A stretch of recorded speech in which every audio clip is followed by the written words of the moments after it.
मना रहे हैं, लेकिन ये आज़ादी हमें उपहार में नहीं मिली। इसके लिए हमें एक लंबी यात्रा करनी पड़ती है, आज़ादी की यात्रा। इस यात्रा में हजारों लाखों लोगों ने अपनी जान की कुर्बानी दी। 1919 जलियांवाला बाग। आज हमारे दिन है, लेकिन पूरा पंजाब बैसाखी नहीं मनाएगा। हम सब बैसाखी नहीं मनाएंगे। जब तक हम अंग्रेजों को भारत से बाहर नहीं निकालते तो पूरा पंजाब बैसाखी नहीं मनाएगा। हम नहीं जाएंगे। तुम लोग जाओगे? अच्छा, तो तुम सब हमारा विरोध करता है, भाग जाओ यहाँ से। इसका नाम बहुत ही बुरा होगा। हम नहीं, तुम जाओगे। तुम्हें भागना होगा भारत से। Soldiers fire!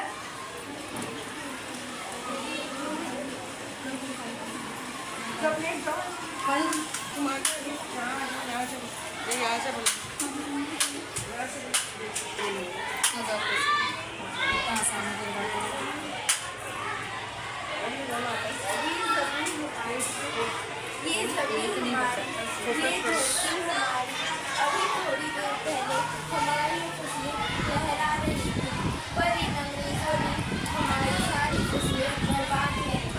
इन अंग्रेजों ने एक ही झटके में हमारी सारी फसलों को काट दिया। अंग्रेजों, तुम्हारे इस अत्याचार से हम बदला लेकर रहेंगे। हम आज़ादी लेकर। जलियांवाला बाग हर हिंदुस्तानी की आंख नम है। इस कांड में कितने मासूमों की आहुति चल गई, कितनी हैवानियत से इंसानियत खत्म कर दी। मासूम औरतों, बच्चों की दर्द भरी चीखें और सिसकियाँ इनकी लापता पूंछ बन गई। 8 अप्रैल 1929 लाला लाजपत राय, भगत सिंह, राजगुरु, सुखदेव सरी के क्रांतिकारियों ने विदेशी दरिंदों को इस जमीन, भारत की इस जमीन से फेंकने के लिए अपने मंसूबे मजबूत कर लिए। लाला लाजपत राय के नेतृत्व में एक भारी जुलूस निकाला।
अंग्रेजी सरकार की कफ्न में कील का काम करेगी।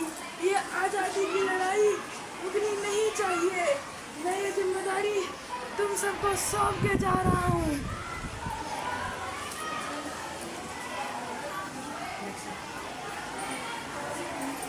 लाला लाजपत राय की दर्दनाक मौत के बाद देश के सारे शहीदों के भगत सिंह, राजगुरु, सुखदेव के खून में ऐसा उबाल आया कि अंग्रेजी सरकार को मुश्किल हो गया। अंग्रेजी सरकार को करारा जवाब देने के लिए स्कॉट और स्टैंडर्ड्स को मारने के लिए रूपरेखा रचाई गई।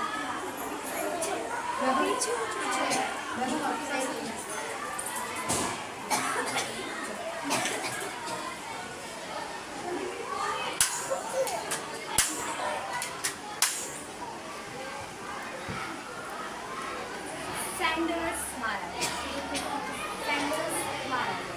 इस सैंडर्स को मारने के बाद भगत सिंह समेत सभी वहाँ से फरार हैं। दिल्ली अंग्रेजी ब्रिटिश सरकार की दिल्ली में बैठक में 2 बम धमाकों की आवाज़ हुई।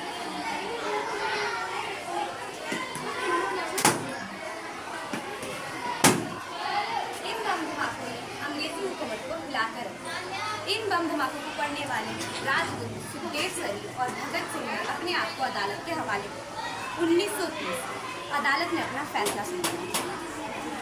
मुजरिम भगत सिंह, मुजरिम राजगुरु, मुजरिम सुखदेव, दफा 131 और दफा 302 के तहत ये अदालत इन तीनों को मुजरिम करार देती है। इस गुस्ताखी के लिए ये अदालत इन तीनों को मौत की सजा सुनाती है।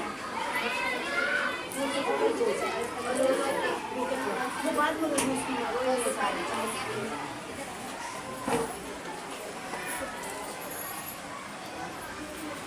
सिंह जी मौजूद की हाल है तेरा? मैं चंगा हूँ माँ, फिक्र करने की कोई गल नहीं। पुत्र मेरा दिल तेरी तरह पत्थर दिल नहीं हैगा। तेरी ऐ गल्ला सुन के मेरा कलेजा फटिया जा रहा है। माँ, मेरा दिल कोई पत्थर दिल नहीं है, बल्कि एक वतन और परस्त का दिल है जो मेरे देश प्रेम के जज्बे को ताकत देता है। पुत्र मेरा लाल, माँ, आज मेरी तपस्या पूरी होने जा रही है। जे तू रुई ते मैंने तकलीफ हो गई। आज तू ये सोच कि तेरा पुत्र शादी कर जा रहा है। फर्क केवल इतना है कि वो घोड़ी में नहीं, फांसी पे चढ़कर जा रहा है। आज तू एक क्रांतिकारी की माँ है, पर कल तू एक शहीद की माँ होगी। पुत्र तू इतनी छोटी उम्र में उन सबको छोड़ के चला जाएगा। तूने अभी जिंदगी में देखा ही क्या है? मैंने अपनी माँ देखी है, जिसने मुझे एक ही बात बताई है, अपने देश के लिए एक बार मरना 1000 बार जन्म लेने के बराबर होता है। अच्छा माँ, अब आखिरी बार विदाई लेने का समय आ गया है। भगत मेरे लाल,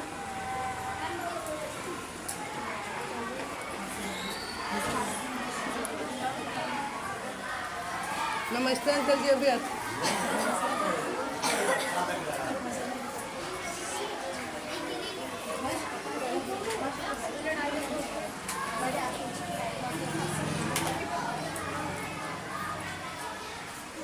तुम्हारी कोई आखिरी इच्छा? हम तीनों दोस्त के हाथ खोल लिए जाए। हम तीनों दोस्त अलग मिलना चाहते हैं।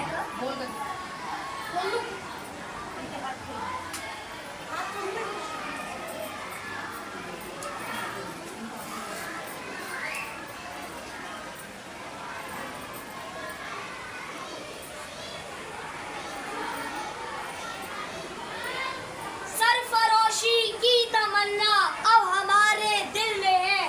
देखना है जोर कितना बाजुए का दिल में है।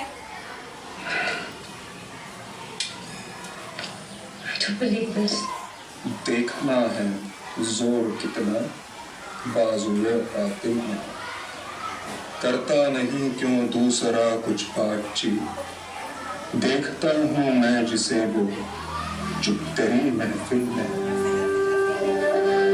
ऐ शहीद मुल्क मिल्लत मैं तेरे ऊपर निसार। अब तेरी हिम्मत का चर्चा गैर की महफिल में। वक्त आने दे बता देंगे तुझे आसमां। हम अभी से क्या बताएं क्या हमारे दिल में है। खींच कर लाई है सबको कत्ल होने की उम्मीद। आशिकों का आज जब घट जाए बातिल में है। देखना है जोर कितना बाजुए बातिल में है। सरफरोशी की तमन्ना अब हमारे दिल में। देखना है जोर कितना बाजुए बातिल में।